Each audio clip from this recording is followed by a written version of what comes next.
And now, Gimmick Infringement. Welcome, everybody, to the Gimmick Infringement Podcast. I am Brad Winchester, and with me, as always, is my tag team partner, Tyler McDowell Blank. And Tyler, we are 1 week deep into the new semester. How you doing today? I'm better than how I felt last week, Brad. We did it. We got through the first week together. There's just so much to get done. And I think this hopefully resonates with our audience, those who work in education, those who work in other areas. When you come off of an extended break, there's just that, maybe dread is too dramatic of a word to use. And in case our administration at Sunnyside High School is watching, it's not dread, but it's just this acceptance that break is over. I have so much to get done before we can really go. And that was on my mind last week. Hopefully I concealed it during our podcast because I was very excited to see you and excited to talk pro wrestling and pop culture, just as I am this week. But my shoulders, I feel like I'm carrying less weight on my shoulders this week. First week back went well. Kids are fantastic as always. And I do feel that renewed sense of not just purpose, but just excitement for all that's to come. Now, mind you, there was a lot going on near us around the country that fills me with some existential dread and worry about the state of our country. And maybe we'll get to that on this episode. But in terms of what I can control, in terms of how grateful I am for all that I have, it was a very nice week. And of course, I'm thrilled to see you. How you been? Very similar. I think that for those of you that are looking at the YouTube vid right now, you will see the X handle from me underneath my name. I will not be using that for a while. I got to get off social media. So feel free to check out the website.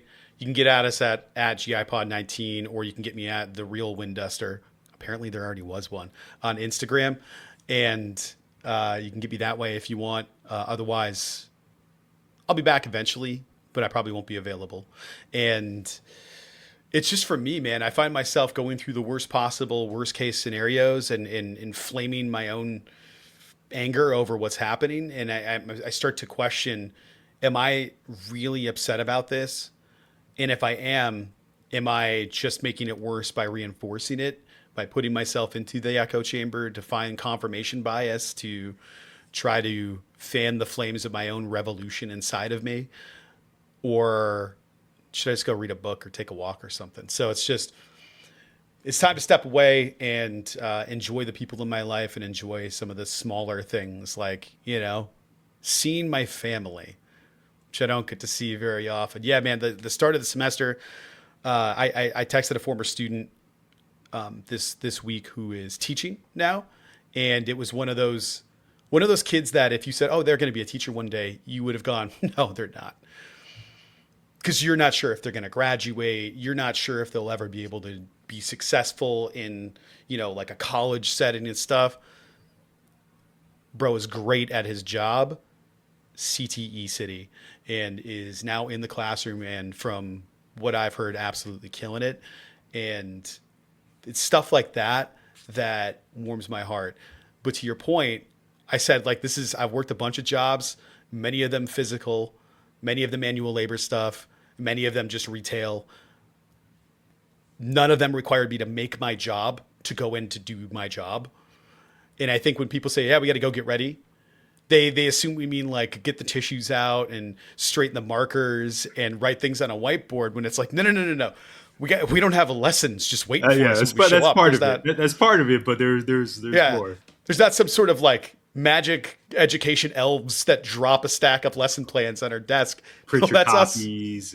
That's just us. No. And I think I expressed to you this. We were supposed to meet with colleagues from our counterpart in the other high school in the district, and it was on sort of a neutral site. And I got there, I sat at one of my two tables for my two programs, and then nobody showed up. Nobody showed up from the other site. And apparently they weren't informed that there was even this meeting taking place. So I was there to plan with my colleagues, and I was excited to get stuff done and really get ahead and find out what they're doing well so I can, steal it. And nothing. But I did get a lot done, and I tried to make lemonade, because I was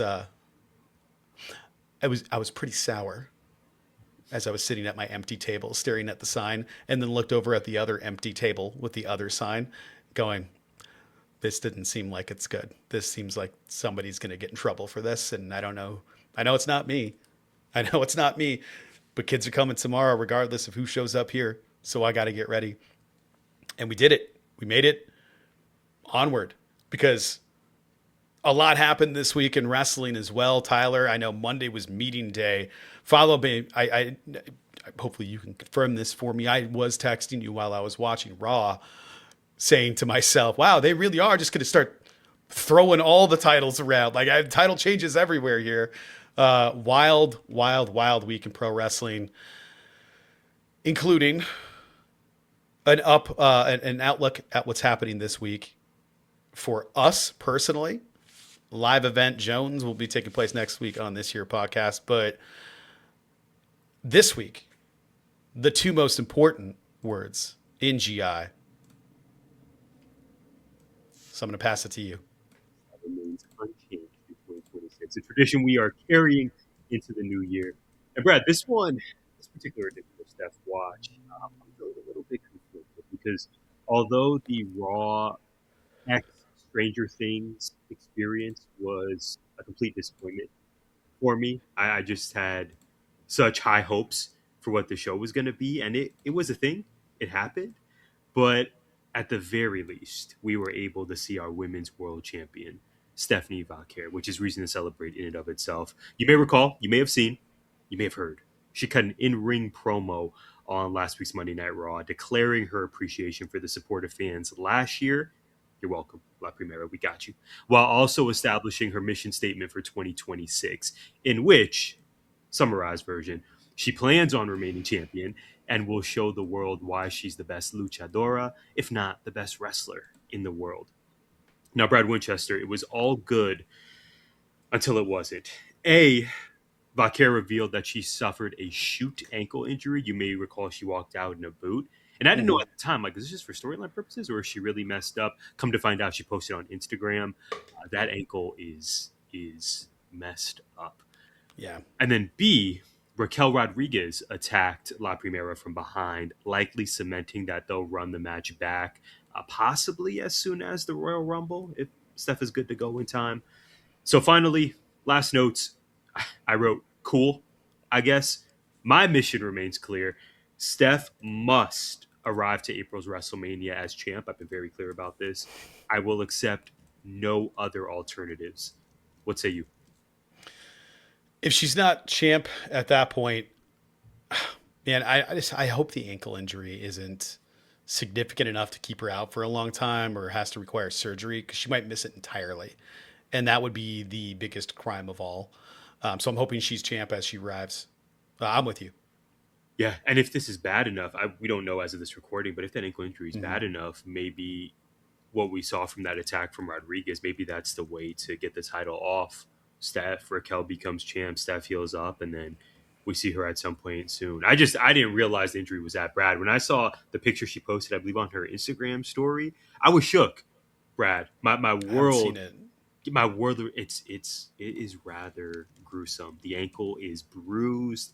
It is not great. And the more I think about it, the more maybe the move is going to be Raquel. Maybe they run that match back and Raquel wins. I don't want to speculate too far. My mission is clear. I just hope that it actually comes true. I'm trying to look right now. I'm on her page and You'll get to yeah. it. You'll find it. I think it was on I'm the also story, scared. It may have disappeared. Oh, okay. No, it's great. It's not great. We're thinking of our champ.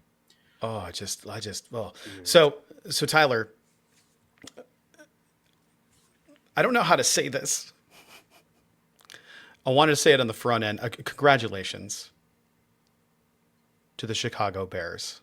Oh. I don't know if you want Listen, man. No, the Green Bay collapse is real, but I picked Chicago going into this game. I know you Listen, did. Man, Yes. What? You did. 15 people on IR or something like that in Green Bay, including their best defender. And you think was gonna happen? genuinely, in case our audience is wondering, Brad, I could tell you genuinely believe Chicago was going to win. This wasn't a case of, oh, you're just No. playing the long game of, oh, then you're going to come on the podcast and act surprised and happy and puff your chest out. You really, when the Micah Parsons injury went down, Jordan Love's been banged up. That's when you lost faith. And I don't think this is going to be the postseason that Green Bay gets back to championship glory. Yeah, they just had so many injuries, and I don't think Jordan Love's played a full season yet. Micah Parsons came in injured and left injured.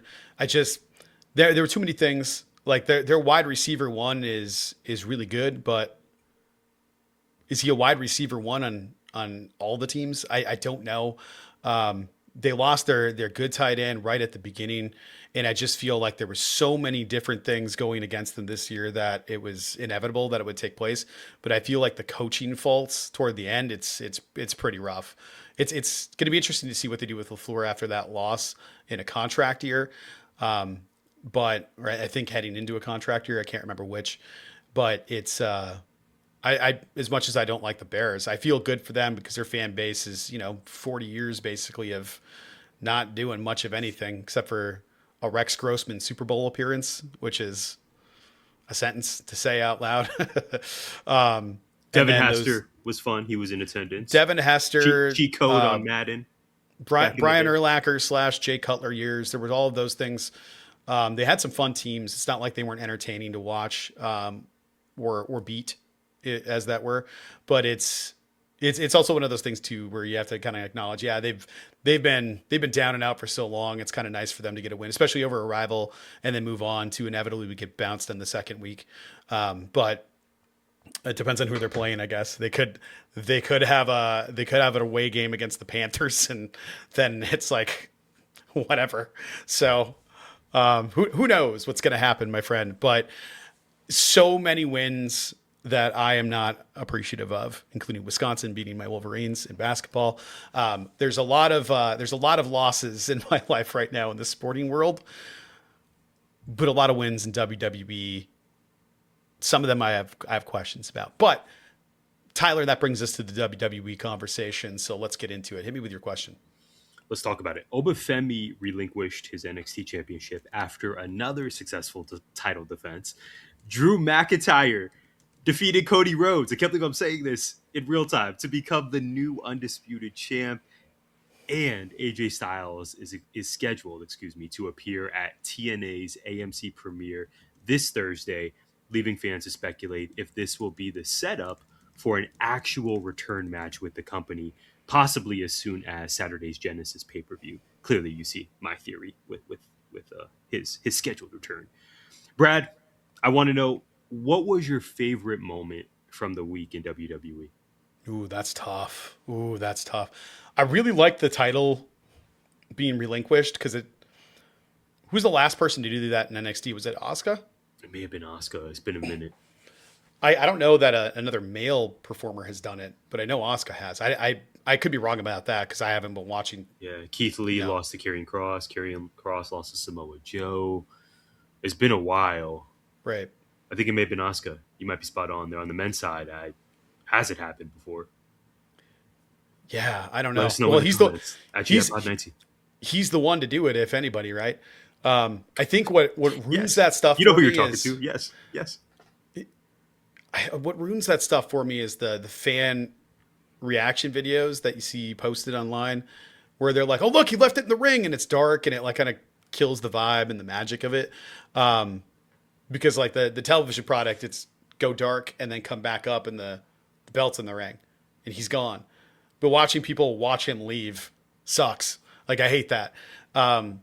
We were at one of the live events in AEW where I believe we watched the House of Black enter in the darkness, but you could see him running down the ramp. I know on TV it's pitch black. So there's stuff like that really bugs me about it. So I'm trying super hard to separate what happened with what I saw online, because it's poisoned my view of the show. And I don't know how to feel about all of these different changes. I don't know how to feel about Cody and Jacob Fatu and Drew winning. I don't know. Maybe this is the precipitous downfall of Cody Rhodes, but now it seems like, no, it'll be he's still the babyface, and now he's going to feud a new heel and Jacob Fatu. And what's that leave Drew? I don't know, because Jacob Fatu beating Drew makes the sense in that feud, but I'm sure they're going to toss Cody into it somehow. I don't know. I'm interested to see how that plays out. Becky winning, okay, cool, that's fine. I don't have any problems with that. Oba is probably what I'm going to pick here. But I also think Javon Evans getting called up is also a big deal, given how much they've gassed him up recently and how Superstars have said about him being ahead of everybody and being incredible and all of these things. That might be the one to watch out for. And I don't know what my favorite moment was. I can't pick one. I could tell you that it might also just be the shot of Corey Graves wearing a black leather jacket and a Hellfire Lives or a Hellfire Club shirt, whatever he was wearing, next to Michael, I'm still in a suit, Cole. I think that might have been my favorite thing. Or Adam Pearce looking at the Demogorgon statue going, what the hell is that? And like walking away. That popped me so huge because it's like, what is this? Like that got me. So that, honestly, that might be my favorite moment of the week, even though it had nothing to do with anything. I'm not mad at you. The props were fantastic. My expectations for that Raw Stranger Things crossover were just, I don't know that I want to say they were unrealistic, but in my mind, okay, this is first going to be the show where Chris Jericho returns. Adam Pearce alluded to as much. Yeah, Mr. Pierce, I got an issue. I got a bone to pick with you, my man. Why He's good at his are job, you man. dropping He's a really good at break his the job. walls Yeah. down reference in your Twitter promo to set up the show when you know good and well Chris Jericho ain't popping up? It's probably gonna happen at the Royal Rumble. Walls between dimensions. Yeah, Maybe that's what it is. Yeah, Yeah.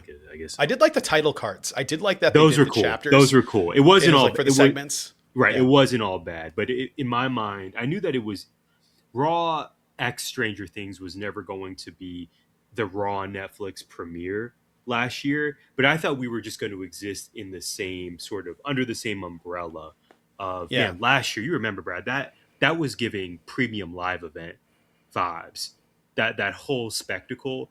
And on the 1 year anniversary, this just felt way more akin to a normal Raw minus the Demogorgon props. This felt way more akin to a normal Raw than it did that celebratory event that they had last year where they brought out, so many stars and The Rock came out and Roman Reigns was there, so on and so forth. I love your pick, obviously, of Oba Femi. We already discussed Stephanie Vaquer declaring her mission for the new year. Mm-hmm. Love that you mentioned Javon Evans as well. I wish you saw that on TV, not just for social media. Drew McIntyre's got to be my pick here. I don't love that he won via interference.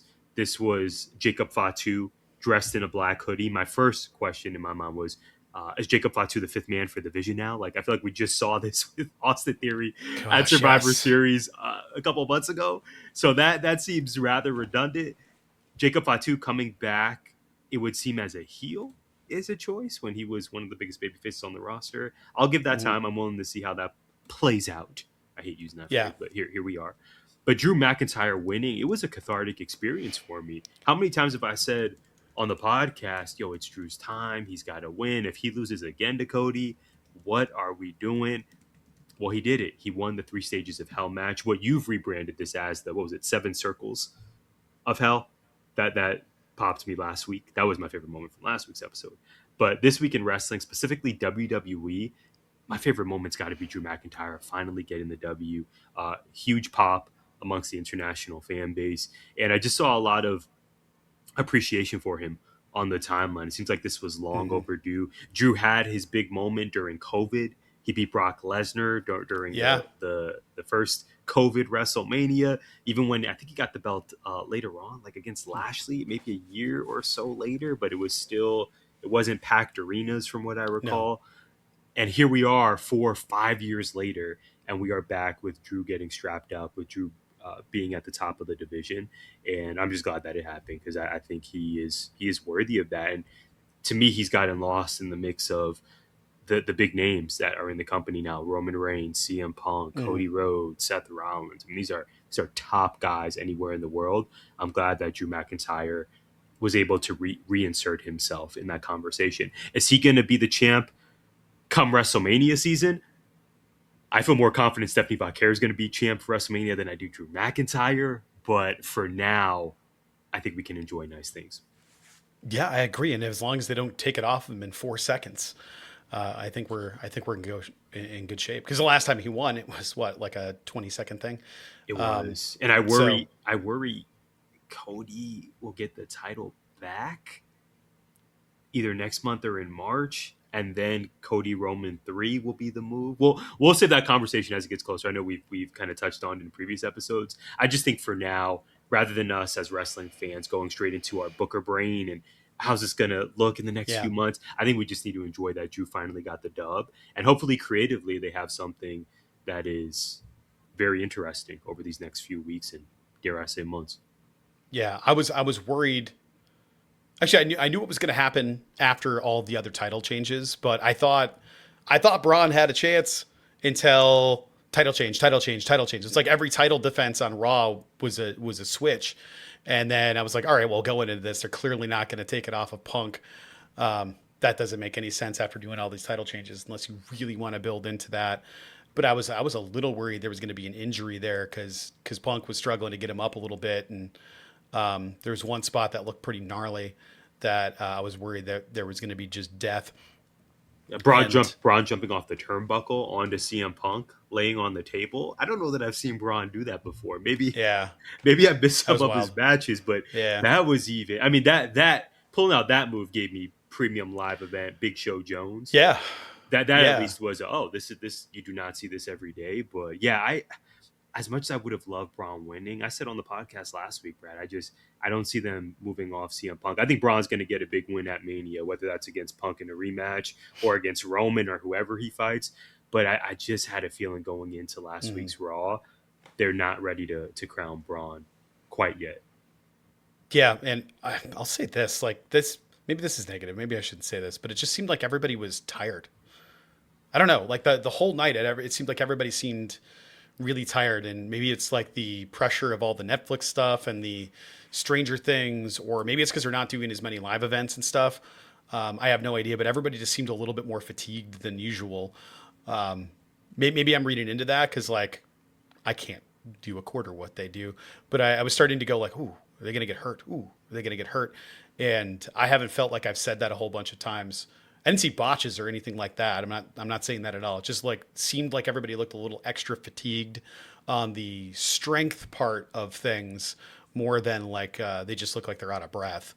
I don't know. Maybe I'm crazy. Maybe I'm just reading into it, but that match in particular is something that stood out because when Punk got him up at the end there, you could tell he was lifting up 800 million pounds of Braun Breaker. And I can't even imagine doing that after a long match. So shout out to them for putting on what I thought was for WWE a pretty good show. I enjoyed the evening, but I didn't think the unnecessarily crazy long breaks between things needed to happen. But that's how they do things. So I could go on because I had questions about Stranger Things, but I'll ask you this instead. So Tyler. Oba, Becky, Drew, Io, and Rhea. Tons of title changes happened this week in WWE. So with the Evans call-up, the obvious Oba call-up, and The Road starting as of the first show of the year to the Royal Rumble, what are your expectations for the product and for these talents heading into the Royal Rumble? I now realize I completely forgot to mention Trick Williams and how much I've enjoyed his presentation over the last 2 weeks. It's been good. It's been very good. Jordan Grace. And it alleviated all my fears about having him be called up and get buried in the I'm just another guy. Right. Last week, or I guess maybe now, it'll be 2 weeks ago, he interrupted Sami Zayn. Last week, he interrupted Randy Orton. Granted, he ate a draping DDT for his troubles. But it's giving star. His appearance is tremendous. and the fans are still singing his song. Hopefully it remains that way. I just think what they got going for him seems really purposeful, and it's really working for me now, and it's making me happy. With that being said, I completely forgot your question because your question made me think of Trick Williams, and I needed to get that off my chest. Well, I can give it specifically for Trick. It's really with all of these call ups and all of the title changes and what are your expectations heading into the Rumble? Fantastic. Trick Williams will hopefully be in the final four first. For the Rumble, Do you think they put Mello in there? yes, yeah. Mello Trick final four. Do you think they have a showdown? Okay, that's a reach. That's a reach. Maybe final eight. Maybe final eight. Yeah, maybe final eight. Mello. It seems far more likely that Carmelo Hayes would be in the Rumble and hopefully have a great showing versus him having a singles match at the Royal Rumble in Riyadh for the U.S. title. I also hope in 2026 both U.S. titles are reestablished, maybe isn't the right word, but reprioritized. I think Carmelo's in a relatively advantageous position. It's the workhorse belt. He has a lot of fan support behind him. On the women's side of things, Brad, I saw you tweet about this when you had an active Twitter. Julia, she has the U.S. title back, but respectfully, does anyone care with how the character of Julia has been presented, with how the U.S. title has been booked? We care when it's on Chelsea Green. Yes. But the Julia reign part one, even when Zelina Vega had it, I think these names will also be involved in their respective Rumbles, and hopefully they have great showings. To me, Trick should be Final Four in the Men's Royal Rumble. If we're sticking with the men, Brad, do you know how elated I would be if Oba Femi wins this match? Here's my ideal booking. We don't see Oba Femi until he shows up in the Royal Rumble. He eliminates Brock Lesnar. He's the guy to retire Brock Lesnar later this year, by the way. Let me make that very clear. He eliminates Brock Lesnar. He eliminates, half the roster, and he wins, and he goes on to face either Drew McIntyre or Cody Rhodes at WrestleMania. That's my first agenda. I think Oba Femi, he should debut on the main roster officially as a main roster act at Rumble. I think that needs to happen this year. And then on the women's side of things, I'm completely intrigued. It reminds me of the NFL playoffs in the sense that I don't think there's a clear or decisive favorite to win it all, which frankly, I love. This could easily be a year where I don't know if they would have Sol Ruka and Oba Femi win both of the respective Rumbles to NXT talents, but maybe a Roxanne Perez or maybe a returning Bianca Belair. Or please. To me, the field is wide open.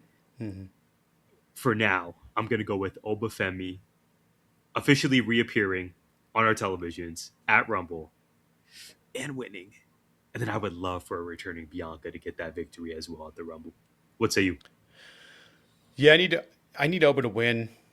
If they present him how I think they're going to, and they already have, of taking Cody to the limit and only not winning because of a DQ, I think what I would do is have Cody not pick up the win again if he's going to go in as champ, not until Elimination Chamber, and have Oba Femi be the one to eliminate Cody and throw him over the top rope. Him, Brock Lesnar, Chris Jericho. I'm sure other people will show up and get yeeted over that top rope. I wonder what they're going to do for surprises. I wonder if The Rock is ever going to consistently do anything or just show up to ruin all of the storylines. I wonder what's going to happen there. I've been racking my brain, what surprises are we going to get? I'm sure we're going to get surprises. I don't know what those surprises are that haven't been done.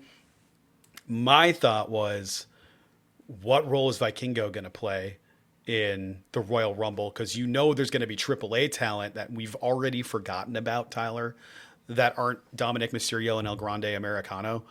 And yes, I said that on purpose that way. I think that's who else has been built up from that partnership. I can't think of a single person that has benefited from AAA, really. Are we throwing Mr. Iguana on there as well? When's the last time he was any kind of important?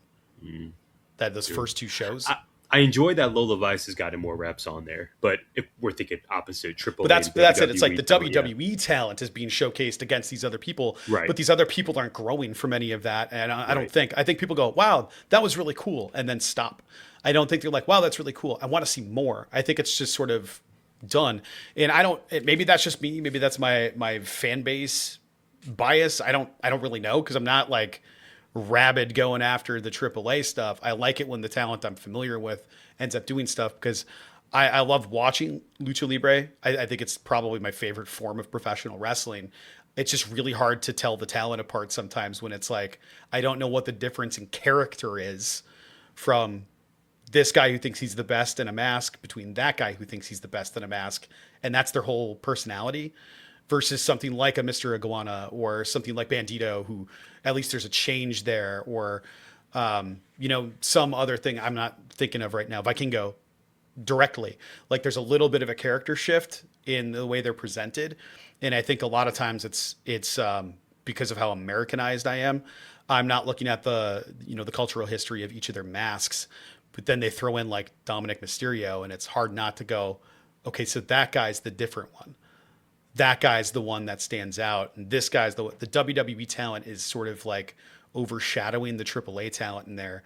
And I'm hoping that whoever's running AAA recognizes that and pushes some of their top talent to be in the Rumble. And I think that them eliminating some of the WWE talent will immediately give them a boost and put a spotlight on how talented these people are. And maybe something comes out of that. I foresee Mr. Iguana showing up for the Rumble. I foresee Vikingo showing up for the Rumble. I know there's some other people on the women's side that I'm sure are going to show up. But I'm with you. I think it's Oba Femi. And then I think the women's division's wide open. I imagine if Bianca returns, I'd say she's the favorite. But I Roxanne and Jordan Grace, I can foresee being in the final four.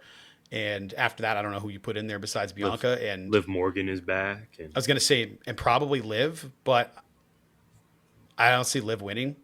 Again, I think I see Liv winning the Elimination Chamber, but I don't know that I see Liv winning the Rumble right now. Maybe she does. I don't know. Because the Rumble is always about either getting that storyline going into Mania or building a new talent up to be at that level, or someone who hasn't been there to be at that level. So I know it's not going to be Cody winning again. They're just not going to do it. Who would benefit the most from the men's side? It's Oba Femi. I think in terms of building a monster that can be immediately catapulted into the title picture. And then for the women's side, I don't know. I think it's Solruka. Zelina. It's completely wide open.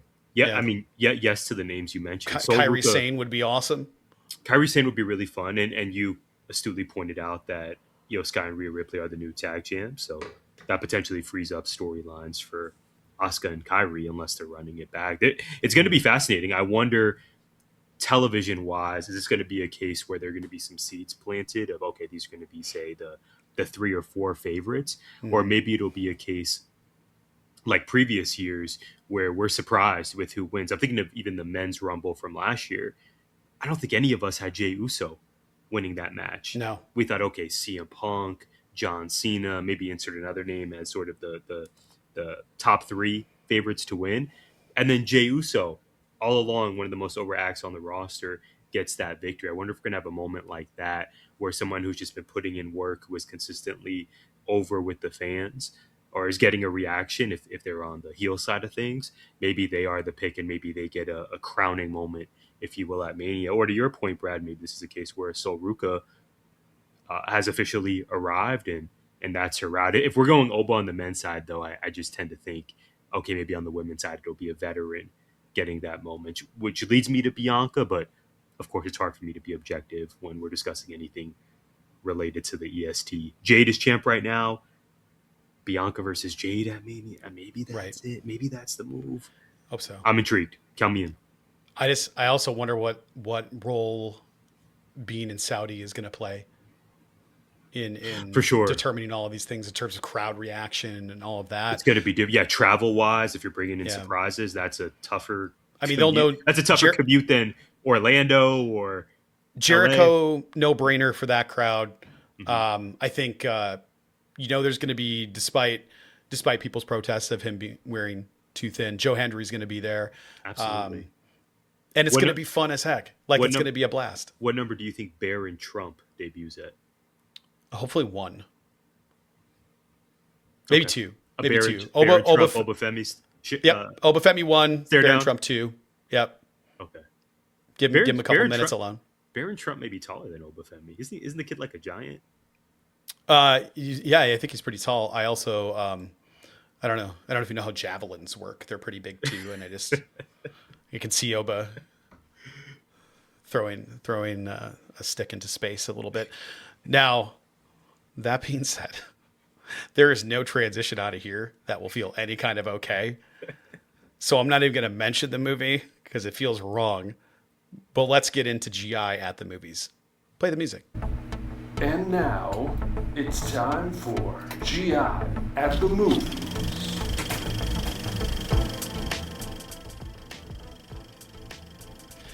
Tyler, it's no secret that I love Rian Johnson. It's no secret that I love the Knives Out franchise. And it's no secret that I love a good murder mystery. Especially when it's not really a murder mystery, but it is a murder mystery. I just love the silliness of all of the Knives Out stuff. Benoit Blanc might be my favorite character in recurring film in such a long time. Daniel Craig has an underrated career, like insanely underrated, because we think of Harrison Ford was Han Solo and he was Indiana Jones. He's had recurring roles, right? I think he was Jack Ryan in more than one movie, but I could be wrong about that. He recurred a couple of times in, I don't know, a couple other movies. I think he's had recurring roles. But Daniel Craig has James Bond films in his legacy. And now he has, kind of in the later stages of his career, Benoit Blanc, which going from maybe Britain's most famous character, I'm trying to think of a more famous, just strictly British action character or adventure character, and I'm struggling a little bit to come up with somebody. It's probably somebody I'm forgetting, but James Bond is right there. And then you have Southern Gentleman mystery solver guy. This is the third installment of the Benoit Blanc mystery series, I guess we'll call it, our mystery anthology. We had Knives Out, The Glass Onion, which was only on Netflix, and Wake Up Dead Man. Wake Up Dead Man is so different from the other two and exactly the same way. Now, I read a lot of reviews going into this thinking that it's not going to be a funny movie because people were like, oh, it's really serious. Dude, it was hilarious. I thought this movie definitely was darker than the other three, a lot darker. Tonally, it's completely different. But I also thought it was really funny, and they did some really great stuff with lighting that I thought was in your face, on the nose, obvious. And I don't know that people will consciously catch that globally. I guess if anybody's watching it, maybe because I overanalyze stuff, but there's a scene, Tyler, in the beginning, early on, when the character, Josh Brolin's character, dies, but he doesn't die, but it's one of those things. He later is not dead. No spoilers for those of you who watch it. If you like Knives Out and Glass Onion, I think you're going to love this movie, and it is totally worth the watch. But it's about a minister, a fire and brimstone minister, and a new priest, Catholic priest, I should say, that shows up that is there to be the supporting priest at this parish, and it's sort of his story about what happens as he's blamed for the murder that he did not commit, and trying to prove, or he might not commit. He's not sure, and nobody's sure, and that's the fun part about this. But as Benoit Blanc, skeptic detective, walks in and says he just sees the church as this hollow void of people saying one thing but not doing what it says that they should do, and the church sort of gets dark as a cloud passes by the sun and passes back to the priest, who goes, "You're right. and then it's all of these things, and it's about the hope, and the church lightens back up again. It's little stuff like that I always appreciate about a filmmaker, to kind of go like, no, there's a character in the scene that's not present. There's Benoit Blanc, there's our main character for this show, and God in his house. And I thought that was just such a cool little subtle thing to say, like, yeah, either the universe or God is also part of this show. And it's an important piece and an important element of faith in religion and faith in people. And I loved it, man. I thought this was an underratedly good movie. I think people comparison is the thief of joy, as we say around here a lot when we're talking about films and television shows. I think that people made a bigger deal about things than they should have, but I haven't really seen anybody say this is a bad film. I think people just went, oh, it's different than I expected. And that's true. It is much darker, but I loved it. I also love knowing that during one of the fiery speeches that Josh Brolin gave, they didn't have anything for him to say. He just had to be really fiery and passionate. So he did a speech from Julius Caesar from the pulpit, because it's all voiceover and audio over the top, so it just looks like he's doing a sermon. The cast is phenomenal. The characters is just as outrageous as you would think they would be for a Knives Out movie. I loved it. The social commentary is great. The religious commentary is great. Rock solid. Can't recommend it enough. If you have Netflix, just go watch it. It's awesome. And I think you'll enjoy your evening if you go and check it out tonight. It sounds like it checked a lot of your boxes. I also realized before we started recording that His and Hers with Tessa Thompson is also on Netflix. I didn't realize that. Wow. Yes, there's a lot. Okay. Speaking of mysteries and well, I knew it was coming, Netflix, but I didn't know it was out already. Okay. Yeah, it premiered last week. So I think who's with her? It's Tessa Thompson and somebody else that's big. I can't remember who. Yeah. I was going to channel my dad and say, "What's his face?" or you know his name. He's been in a lot of things. Is that helpful? He's been in a lot of things. You know his name. What's his face? John Bernthal. That's right. Yes. Okay, so John Bernthal is also one of my favorite actors. That dude is so intense. Really great as Frank Castle in Daredevil and Punisher. Yes, that's where some of my favorite acting of his is, because he's just got this like broken person vulnerability that comes out when he's not just made out of pure intensity. It's crazy how he can just switch that on and off. But I actually love them. I loved him in Ford versus Ferrari. I thought that was a really good role for him. That movie's also awesome. Just an absolute gut punch of a film, but it's also worth it. John Bernthal and Tessa Thompson. Yeah, I'm watching this. Yeah. As from what I recall from the trailer, a married couple, but one's a police detective. There's a murder that happened. She suspects it could be it's lots of sexual tension in that trailer. I'll put it that way. Yeah, and we will have more to say about that next week, because I'm committing right now. I will watch this movie probably as soon as tonight, as a matter of fact, and we'll be talking about it next week for sure. Do you know who John Bernthal's relative is? His very famous relative, I believe, uncle. No. Kurt Angle. Get out of here. Mm-hmm. Our Olympic hero. I'll check the relationship out later. Neck?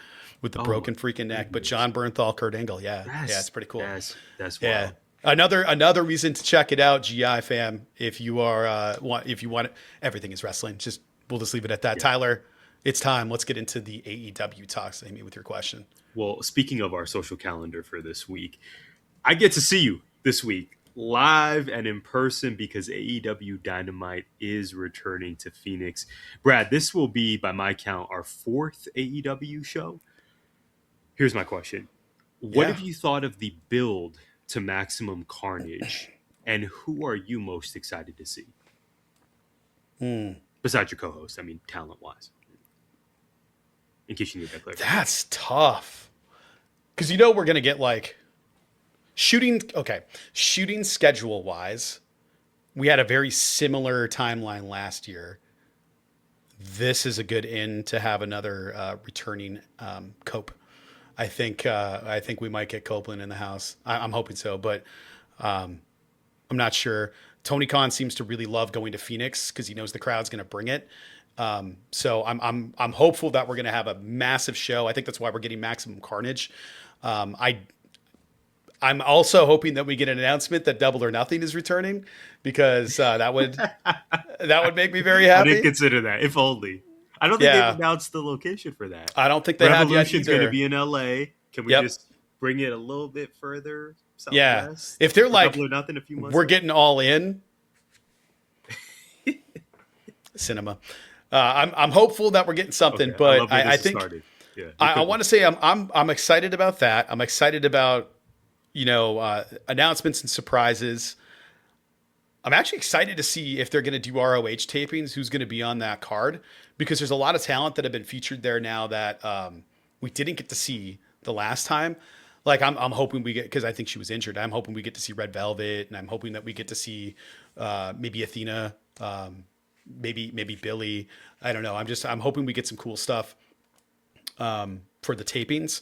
And aside from that, I mean, it's MJF. MJF was one of my favorite parts of the last time, and I think all we got was a promo.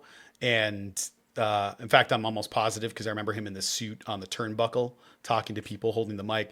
So I'm pretty sure this time is going to be different, Tyler. So I'm really excited for. I'm really excited to see. We're going to get to see all the talent we love, and or most of the talent that we love. Still holding out hope for Keith Lee. I really, really, really am excited to see them. I'm always excited to see Tony Storm. The Tony Storm promo last year, was that when Mariah attacked her on the apron?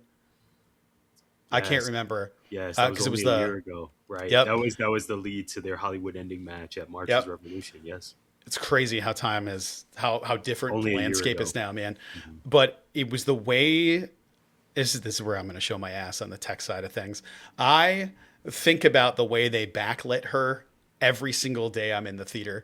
The really bright, tight backlighting of Tony with a tiny little bit of pin light on the front. So when you see her on TV, she has like this ethereal glow around her. All I could think is I am using that someday for a show, and I'm already planning on using it for this one coming up. I already know how I'm using it. So I'm super excited about that. So I'm as excited to see the tech as I am anything else, which is a crazy cop out answer. But if I have to put a talent on it, it's probably MJF or Tony Storm. But Willow live also. Like I just Yes, there's yes, so many people that I'm excited to see. for sure. We're getting Darby Allin versus Pac, which Darby Allin will probably win since Pac is 2-0 against him. So I'm already preparing my emotions for that. And we love Darby Allin here. It's just we also love Pac quite a bit. MJF, We're gonna be close enough to see something insane. we're going to be very close. Yes, row five. Yeah. That is how we do it here. We're going to have, like you said, Willow Nightingale, Chris Statlander, and Harley Cameron teaming up to face the Sisters of Sin, and with Tekla. I think when they're a trio, no, Triangle of Madness. That's the gimmick. That's right. There's another match I'm forgetting. Eddie Kingston's going to be on Collision, as will the Grizzled Young Vets, as will Ortiz. I hope there are surprises, Brad. I'm really excited for the potential of seeing the Demand as well. This time last year, we were getting ready for Ricochet versus Swerve at Revolution. And this was really, from what I recall, test driving Ricochet as a heel the last time they pulled up to the Right. belt. Now Ricochet has been cemented as a heel. He's implemented the Jada Kiss laugh. He also has the Demand with him. And I'm sorry, the Demand. He has Toa Leona and Bishop Khan with him. They are the Demand as a trio. They're going to pull up to the Wrestling Guy store on Tuesday night. That's So right. shout out to Tony and the crew there. If you are around the greater Phoenix area, follow the Wrestling Guy store on social. And if you're able to, pop by there. I think it's Tuesday from 5 to 7 p.m. Ricochet and the guys are going to be taking pictures and signing autographs. So very excited for the Demand and just hopeful for a show that delivers. AEW tends to over deliver for their big shows, and then also, to your point, include some surprises. I could totally see FTR coming out, and maybe this is where we get a Cope and or Christian Cage popping back up. I'm sure there are names we are forgetting. This, to your point, this is the fitting time in the podcast to ask, is this the show Keith Lee returns at? I'm going to say yes, even though we know the answer is no. But that would be amazing Yeah. as well. I'm quite sure I wore a shirt to maybe our first Dynamite together. Maybe I need to bring that back up for good luck and positive juju. But I'm lying because I'm going to be wearing my baby Brown t-shirt. But anyway, here we go.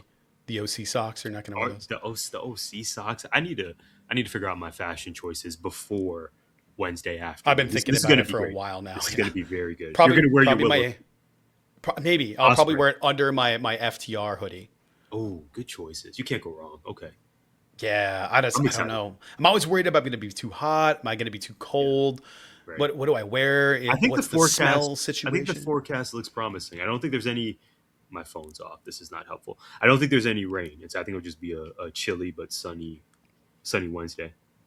Yeah, I'm not worried about that. I'm thinking about in the arena, at that area.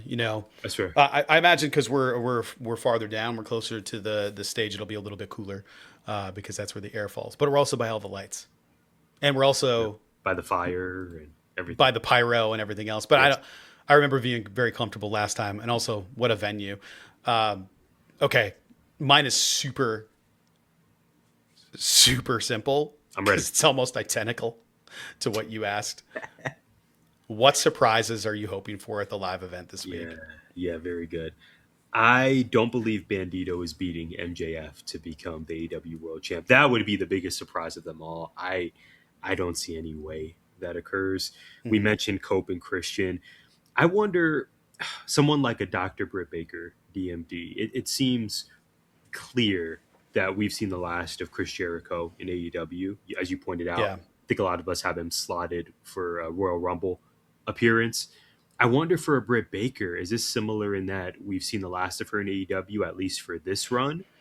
Or could Maximum Carnage be a show where it makes sense to bring her back? I just, thinking about the title landscape right now, Willow, double champ, tag team champ, TBS champ, Chris Statlander, women's world champ. It seems like Tekla is going to be that next feud for her. Jamie Hayter obviously had the recent match. I don't know if we've seen Jamie Hayter in action since, but I don't know storyline wise if it's not going to be for a title. Maybe Britt Baker has another feud possibly where she could pop up at Maximum Carnage.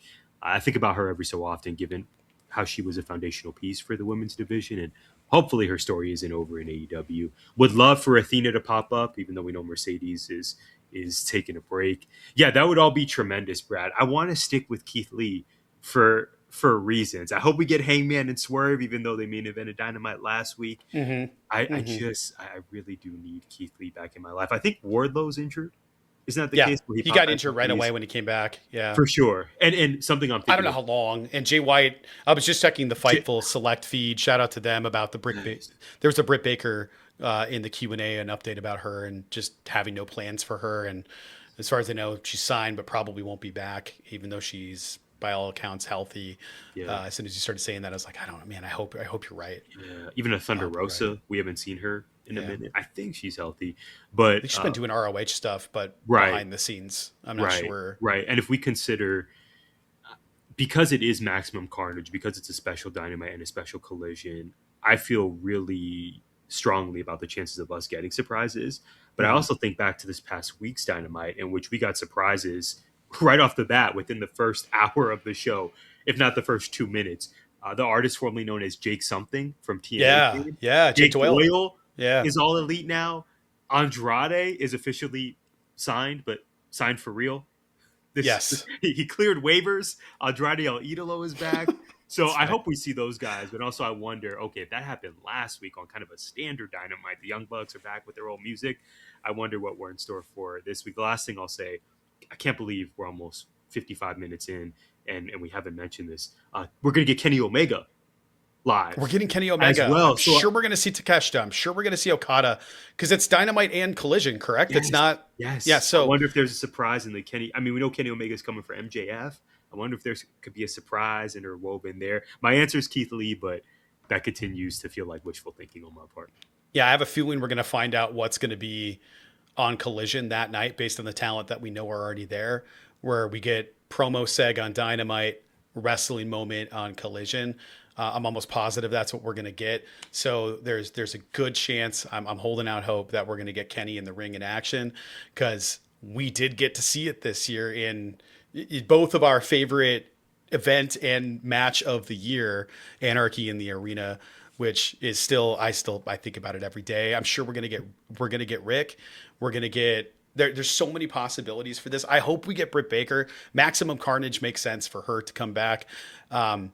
Marina Shafir, I know we're getting.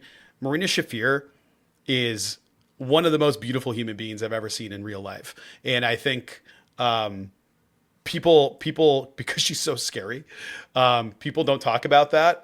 And I'm kind of glad for it, because she is legitimately, I was like, wow, she's really pretty. And she looks like she'll rip my spine out through my eye socket. And both of those things are at the same time. You accidentally were almost bumped into her. Right. Yeah. From her. Yeah. And You remember that. and all I could think at that point was, I really hope she gets a bigger push, because that was right before she headed into Anarchy and had a really great couple of moments with Willow. And now look where she's positioned in the roster, and they have her doing all the things I was hopeful for. So I'm excited to see her. Yeah. And you mentioning the Death Riders, I can't help but wonder, is this where the team turns on Jon Moxley? Well, that would be a big Maximum Carnage. Let's go. Yeah, if you would have told me that we're in January 2026 and the Death Riders are still together, I don't know that I would have believed you. Maybe this is the night where that turn happens. I'm not sure, but I am very excited. Do you remember last year when we saw the infantry behind the building, when we were all lined up like schmucks waiting to get into the venue? That won't be us this time, by the way. We have fast lane passes this time. We have learned from the error of our ways. But we saw the infantry in real life, and that was fun too. And the Outrunners. We saw the Outrunners. We did. Me and George saw them on the way in. They were walking by. Yeah.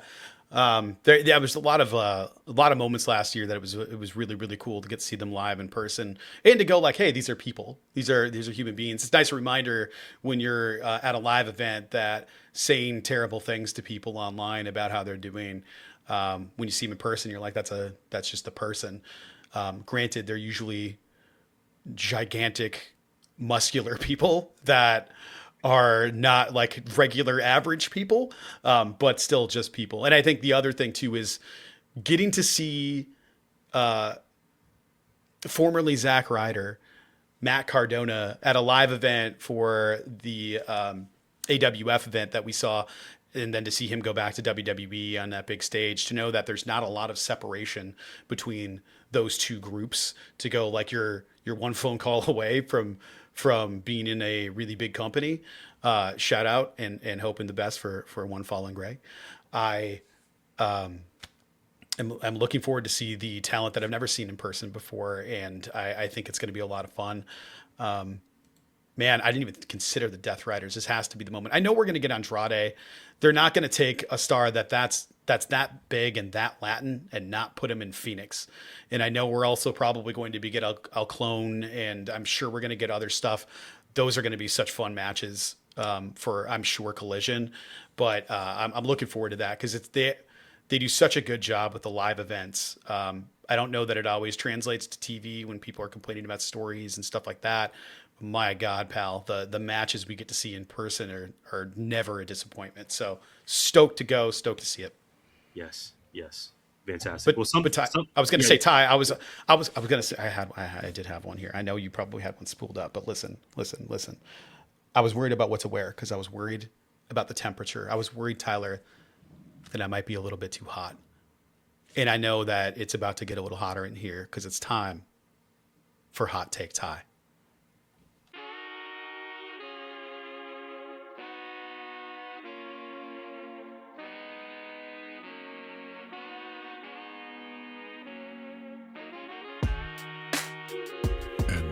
It's time for Hot Take Time. Spicy. That was a beautiful transition. That was much better than anything I was going to come up with. I'm so glad I stopped talking and you took the lead on that. Yeah, Hot Take Tie. I don't remember the last time we did this, but I have arrived prepared for our final segment of this episode. Brad Winchester, Bruno Mars, you may have heard of him, the pop sensation. He has not released an album in 10 years. That is going to change in just a few weeks. Bruno Mars dropped I Just Might just a few days ago, at the end of last week, I think officially on Thursday or Friday. The song is out. The video is on YouTube. It's racked up millions of views within the last 72 plus hours. And I really love the song and the video. And my hot take is there has never been a better time for Bruno Mars to make the kind of pop music that he does. Yes, he has been incredibly. It's a great call. Oh, what a great call by you. Thank you. I try. He has been incredibly successful. His first album, Doo-Wops and Hooligans, came out all the way back in 2010. He has had 24K Magic, Unorthodox Jukebox, so many records sold, Super Bowl halftime performance, successful concerts, millions of fans around the globe. But in this particular moment in 2026, given how we started our conversation at the beginning of this episode, there has never been a better time for Bruno Mars to exist as an artist, and particularly for him to go back in his bag and return to his pop roots. He had that foray, that adventure into Silk Sonic with Anderson .Paak, a very talented artist from Oxnard. Shout out to our California audience. And although some of those songs from the Silk Sonic era were catchy and also commercially did very well, I know Bruno received a lot of criticism from many fans about, okay, he's kind of portraying this circa blaxploitation, pimp-esque figure, which is not what a lot of us want from our Bruno Mars. We are totally cool with the Doo-Wops and Hooligans, Unorthodox Jukebox, maybe even a little bit of 24K Magic, although that's when he really started to kind of delve into this other persona. So for I Just Might to be what I would argue is a revival of that original Bruno magic, no pun intended. This is completely Bruno's bag. This is the time period with all that is going on, close, far, a lot of issues feeling existential in our country. I think this is the perfect time for Bruno to re-emerge as a solo act. And he also announced two things. Number one, his next studio album, The Romantic, is going to drop on February 27th. Yep. He's already announced that. Yeah, he's already announced the dates for his stadium concert series. He will be making a stop in Glendale. I am always impressed when artists can lead stadium shows. We'll see how many tickets sell for the show later this year. But for him to be the headlining act on a concert that's going to be in a football stadium is by itself a badge of honor. Brad, I just, in conclusion, remember first hearing of Bruno Mars. This was, again, circa probably pre-2010, when he was the featured artist on B.O.B's song Nothing on You. I remember seeing the video for the first time. Forgot about that, yeah. With Terrence and Roxy. Yeah, and Bruno Mars was the unknown guy. It was like, who's this racially ambiguous dude with the nice voice? So as a fellow racially ambiguous and the hair, as a fellow racially ambiguous person, I am trying to give Bruno Mars career advice. Bruno, we want you to stay in this bag. This is your lane. We need this light, positive, love-focused pop music.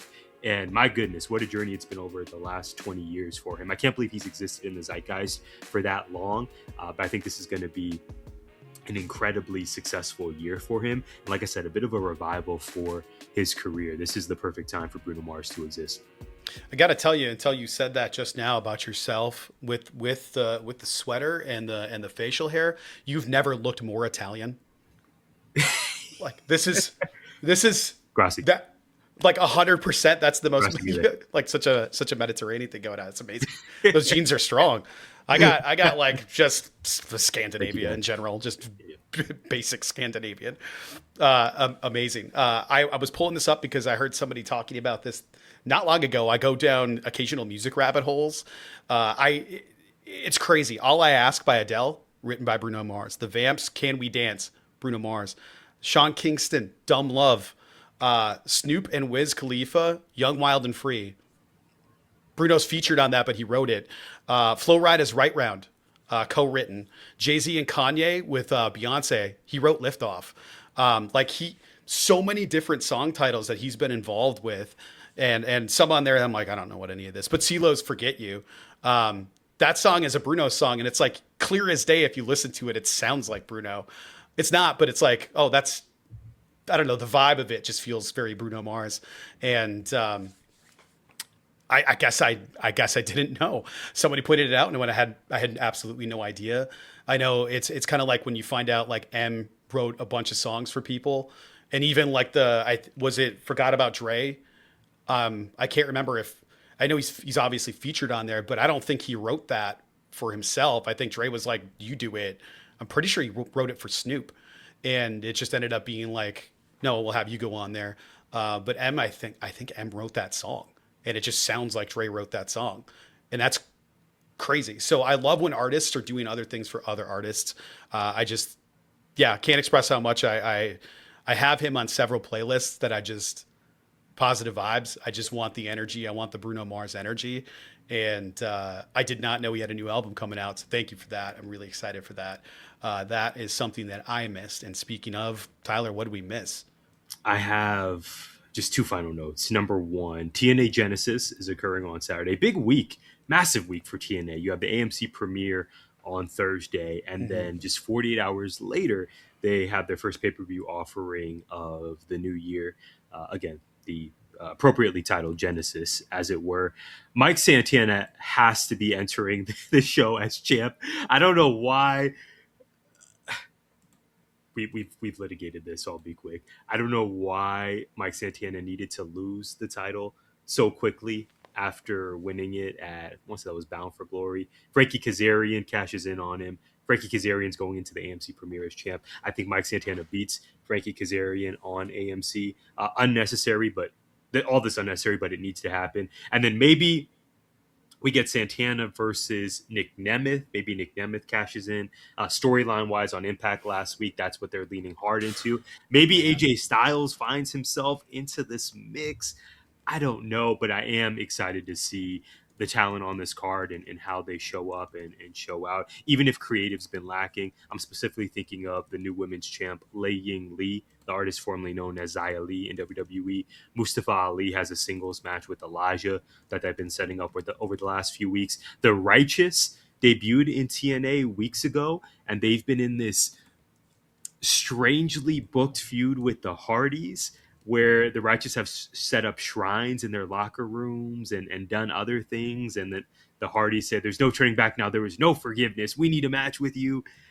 It's odd how we've gotten here, but I'm very excited to see how those four guys mix it up in the ring. Frankly, I believe the Righteous should win this match and take the They're awesome. I love the Righteous. Yeah, I think if there was one team to take the belts off the Hardys, it would be the Righteous, and we'll see what happens with TNA Genesis. But really big show, huge week for the company. And then finally, Brad Winchester, one of my favorite Tucsonans. That's right, I called you a Tucsonan, a converted Tucsonan. The University of Arizona men's basketball team is still undefeated. I believe now they're 16-0 on the year. I watched their game. I watched their game at TCU over the weekend, and this I won't get ahead of myself, Brad, but this team, we've not seen the success from the men's basketball team since 2013, 2014, and that squad was led by the likes of TJ McConnell and Aaron Gordon. 16-0, number one in the country. This could be the year. I part of me wants to just fast forward to March, but I think as Wildcat Nation, we need to sit back and just enjoy the grit and the brilliance that we're seeing on the court right now. I'm very excited about what the next few weeks and months could hold for the Wildcats. But in the meantime, let's enjoy having the best basketball team in the nation. Yeah, dream scenario for me would be Michigan and U of A playing for a championship, because I get to walk away happy no matter what happens. Possible. And that would be awesome. It'd also be very stressful. I already said congratulations to the Chicago Bears, so I'm done with that. Now it's I guess go Lions. I don't know. So you talked about TNA, and I thought this was interesting. Santana and Kaz, did you catch the promo this week? I sure did. The contract signing. Santana has some words to get off his chest. Yes, they sure did take shots at AEW. To your point, lots of the criticism for AEW from especially the WWE tribalists have been that's where the old people go to wrestle. The three people you brought up to challenge or for Santana to pull the title off of, Nick Nemeth is 45. Kaz and AJ are both 48 years old. I'm not saying, I'm just saying Mike Santana's 35. He's 10 years younger than the next person up. Give him the belt. No shade to those guys, but like, at those stages, they want to build the next gen, and they want to be able to wrestle and do their talent, but really build that next group. And I just think when AEW dropped the ball with Mike Santana, and I still firmly believe they did, I feel like TNA is just doing the most to make this a messy situation where it's like, why isn't he just champ? I don't understand why they had to do it that way. It doesn't make any sense to me. I'm very excited for all the talent involved with this ascension of TNA. I just hope Agreed. Totally agreed. I just hope we're not on the podcast next week dissecting a series of LOL TNA moments, because it's and Joe Pearl from Fightful fame, shout out to Rob Wilkins and the crew, he brought up a great point last week and said on his TNA review, the company often seems to have 2 steps forward and 14 steps back. Yeah. I just hope that we avoid the latter. Just keep building forward. You got the Iconics. Again, you got Xia Li versus Danny Luna this weekend. You got talent there, but with Leon Slater likely departing for WWE at some point this year, who are those stars you're going to build on? Like you said, Brad, the younger stars who you're going to invest in. And when it's time for the Hardys and the AJ Styleses and Frankie Kazarians of the world to hang it up, who is going to take that baton for TNA? Who's going to carry that flag forward? This is going to be a pivotal year for TNA to do that, with contracts ending, as we mentioned earlier, with Jake Something, now Jake Doyle, Josh Alexander, obviously moved on to the AEW last year. For TNA, as soon as quarter one, it's going to be, to me, it's going to be apparent who this AMC deal is going to be on the back of, who are going to be those key faces that are going to be pivotal for the AMC launch. And I just hope that we have some new talent that are elevated. So we'll see. I just want to actively avoid any LOL TNA moments. But if history has shown us anything, it's that the company's been operating with this 2 steps forward, many steps back approach. I hope that changes starting this week. Mike Santana needs to be champ by the next GI. It has to happen. If not, I'm going to be in my feelings and share those feelings on this podcast. Yeah, and Nick Nemeth's still awesome in the ring, man. He's still fantastic. So good, and he's so good at the mic. He's always been the most excellent. Underrated guy. I feel like in any company, he just can do everything, and I think you take that for granted when he can do anything and everything. Dude was on Spirit Squad, for God's sake. So, I mean, that's the Wayback Machine, but it's amazing to me that he came out of that as WWE champion when he was like Shane McMahon's cheerleaders. Just absolutely crazy. And then Kaz, one of the greatest to ever do it, in my opinion. It's just, like to your point, how are they presented the company, but they put themselves in a bind. Maybe this isn't one you missed. Maybe this is a conversation for another time, but it does feel a lot like this partnership with WWE, with the talent in TNA and them getting called up. Feels very much like a giant private equity firm buying up all the good apartments and then leaving the bad apartments behind, or the less valuable apartments in this case, I guess, to a brand asset for IP and moving merch. Let's take Joe Hendry because he'll sell. Let's take, how many people? Jordan Grace.